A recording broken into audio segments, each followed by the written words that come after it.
Bismillahirrahmanirrahim. Alhamdulillahilladzi hadana li hada wa ma kunna linahtadiya laula an hadanallah. Allahumma shalli wa sallim ala sayyidina Muhammadin miftahi babi rahmatillah adada ma fi ilmillah salatan wa salaman daimain bi dawami mulkillah wa ala alihi wa sahbihi wa mawalah wa la hawla wa la quwwata illa billah. Rabbi shrah li sadri wa yassir li amri wahlul 'uqdatam min lisani yafqahu qawli, amma ba'du.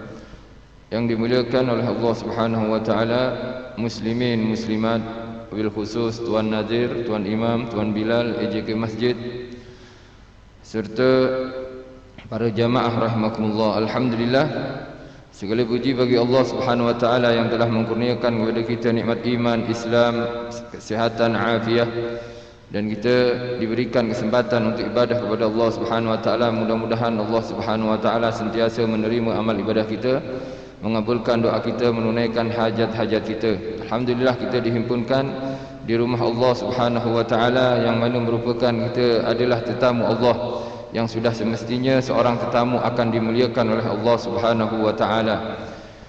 Dan kita berada di tempat yang mulia pada masa yang mulia, juga bulan yang mulia.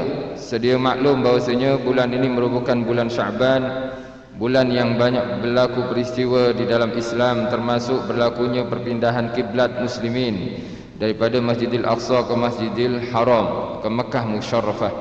Itu adalah berlaku di bulan Sya'ban. Seperti juga berlaku di bulan Sya'ban kewajipan untuk melaksanakan puasa bulan Ramadan, yang mana diwajibkan di tahun kedua daripada hijrahnya Nabi Muhammad sallallahu alaihi wasallam. Dan juga di bulan Sya'ban turun ayat perintah salawat ke atas Nabi Muhammad SAW. Innallaha wa malaikatahu yusalluna 'alan nabi ya ayyuhalladzina amanu sallu 'alaihi wa sallimu taslima. Ayat ini diturunkan di bulan Sya'ban, dan kita sekarang berada pada zaman akhir sekali, akhir zaman, yang mana akan banyak sekali kemungkaran, kerusakan di dalam dunia ini. Dalam satu maksudnya Nabi Muhammad SAW bersabda, idza fasha zina fasha mautul faj'ah. Bila satu perzinahan menyebar di satu pelosok dunia, di satu tempatan, maka akan menyebar pula kematian yang mendadak.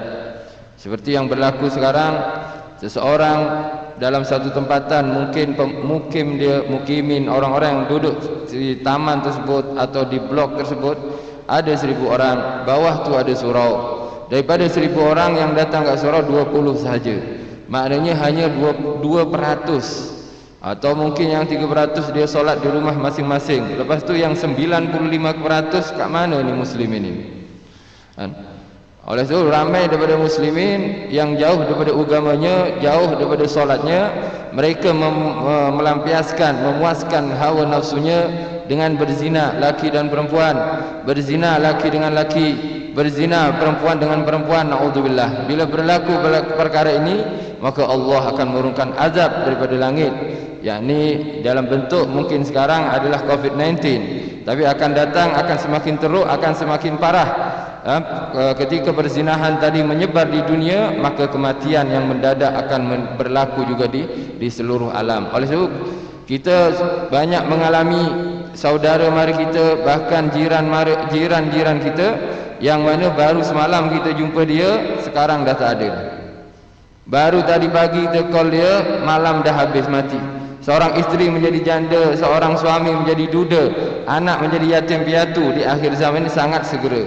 Oleh sebab kita perlu ada persediaan, perlu ada sikap yang pasti, dan kita confirm bahawasanya kita boleh bersedia untuk menghadapi kematian. Walaupun kita masih ada harapan kepada Allah Subhanahu wa taala, mudah-mudahan kita semua dipanjangkan umur oleh Allah, dilindungi oleh Allah, ditolong oleh Allah Subhanahu wa taala, dan diberkati umur kita di bulan Sya'ban ini khususnya, sampailah kita bulan Ramadan insya-Allah. Akan tapi sebagai orang mukmin, kita percaya dengan hadis Nabi Muhammad sallallahu alaihi wasallam, kematian tidak akan memilih seseorang. Kekasih Allah Subhanahu wa taala Nabi Muhammad sallallahu alaihi wasallam merupakan manusia yang sangat dicintai Allah, tapi mati juga akhirnya. Innaka mayyitun wa innahum mayyitun.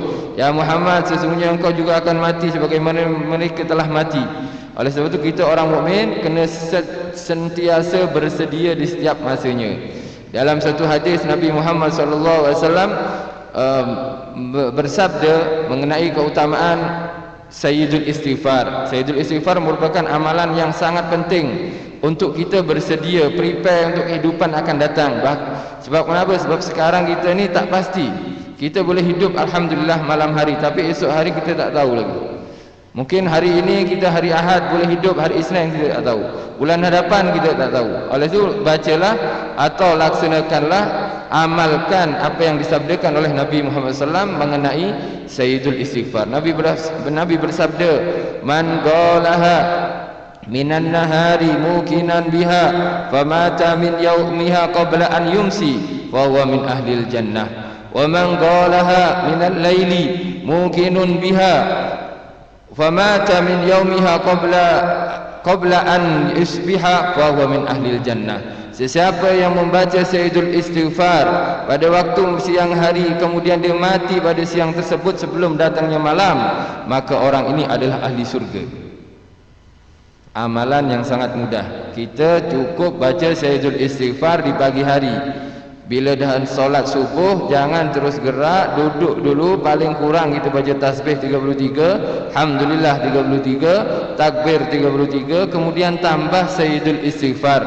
Yang mana kita kalau tak hafal Sayyidul Istighfar ni, kita boleh cari di Google atau di buku-buku zikir kita. Yang mana doa dia adalah Allahumma anta rabbi la ilaha illa anta khalaqtani wa ana 'abduk wa ana ala ahdika wa'dika mastata'tu a'udzu bika min syarri ma sana'tu abu'u laka bi ni'matika alayya wa abu'u bi dhanbi faghfirli fa innahu la yaghfiruz dzunub illa anta. Zikir ini jangan tinggal setiap pagi dan petangnya. Siapa yang baca pagi, maka orang ini akan terjaga. Seandainya dia mati pada siang harinya, maka dia sudah dijamin masuk surga.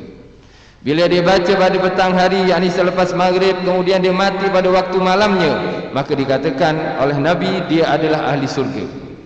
Macam mana dengan kesalahannya, Ustaz?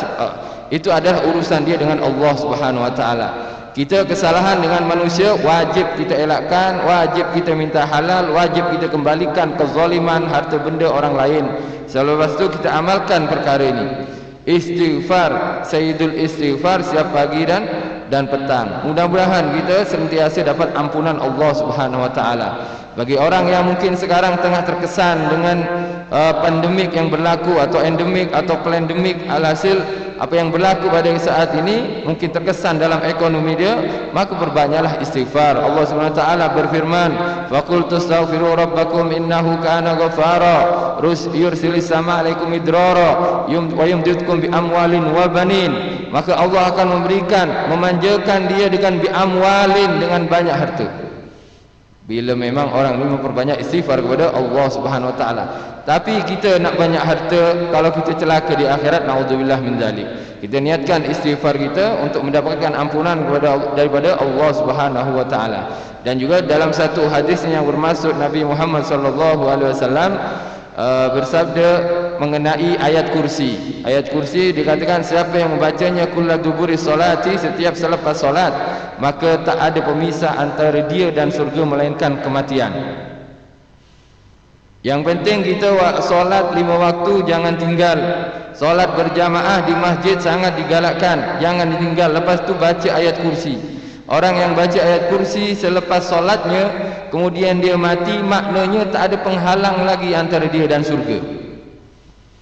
Tak peduli, kita mungkin tak tahu kita nak mati kat mana. Mudah-mudahan kita mati dalam husnul khatimah, di tempat yang baik, di waktu yang baik, dalam keadaan yang baik, insya-Allah. Tapi itu adalah harapan kita kepada Allah. Semua ketentuan adalah kepada Allah Subhanahu Wa Taala. Kita usaha dengan bacaan istighfar, Sayyidul Istighfar, dengan bacaan ayat kursi, mudah-mudahan dengan bacaan ini dikurniai kita husnul khatimah. Oleh itu dua perkara ini jangan sampai ditinggal. Nabi Muhammad SAW bersabda, alhamdulillah sekarang yang hadir ini ada yang muda, ada yang tua. Nabi ada komentar mengenai orang-orang muda ini dan juga orang-orang tua.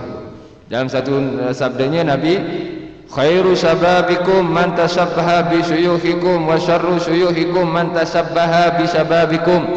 Paling baik-baiknya pemuda adalah orang-orang yang menyerupai orang tua. Anak muda yang menyerupai orang tua. Maghrib dia pergi masjid, sama dengan orang tua. Kalau kita tengok masjid ni, kalau dah maghrib ramai orang tua. Kalau anak Kalau ada anak muda datang ke masjid, maknanya dia adalah seperti orang tua. Kata Nabi, anak muda yang paling baik adalah anak muda yang menyerupai orang tua. Lupa sikit, astagfirullah, orang tua macam tu, astagfirullah, solawat, banyak solawat. Anak muda sampai-sampai kawan dia cakap, awak ni macam atuk ana lah. Ya, tak ada masalah. Kenapa? Sebab ini adalah pemuda yang paling baik disabdakan oleh Nabi Muhammad SAW. Wa syarru syuyuhikum man tashabbaha bi syababikum. Dan seburuk-buruknya manusia adalah orang tua. Seburuk-buruknya orang tua adalah orang tua yang menyerupai anak muda. Dah tahu umur 40, dah tahu umur 50, 60, Nabi bersabda, hasadu ummati baina sittin wa sab'in. Musim menuai daripada umatku ini antara 60 tahun dan 70 tahun. Lagi hari-hari ini Israel hari-hari ronda, banyak kerja dia. Sehari 100 orang, sehari di Malaysia saja. Ya. Dikatakan seburuk-buruknya orang tua adalah orang tua yang menyerupai anak muda. Dah tua bergaya muda. Ini paling buruknya, tak disukai oleh Rasulullah. Sepatutnya dia ada di masjid, dia lepak di kedai. Sepatutnya dia mengaji Al-Quran, dia lepak di tepi jalan. Nak survey orang berjalan. Perempuan berapa berjalan hari ini? Mata-mata seperti ini akan dicongkel oleh Allah SWT nanti di akhirat. Na'udzubillah min dzalik. Tapi alhamdulillah kita berkumpul dengan anak muda yang terbaik, kita berkumpul dengan orang tua yang terbaik. Mudah-mudahan kita semua dikumpulkan dengan orang yang terbaik baginda Nabi Muhammad sallallahu alaihi wasallam. InsyaAllah apa yang sedikit ini yang saya sampaikan sangat penting sebetulnya. Sebab untuk persediaan kematian kita yang tak pasti itu bila, yakni bacalah Sayyidul Istighfar pagi dan petang dan ayat kursi setiap solatnya. Mudah-mudahan Allah kurniakan kita umur yang panjang dalam keadaan sehat walafiat. Di Ramadan ini dikurniakan kekuatan untuk bertambah ibadah kepada Allah Subhanahu wa taala. Ada kurang lebihnya minta maaf, terkasar kata juga minta maaf. Terima kasih. Jazakumullahu khairan. Wabillahi taufiq wal hidayah wal ridha wal inayah. Assalamualaikum warahmatullahi wabarakatuh.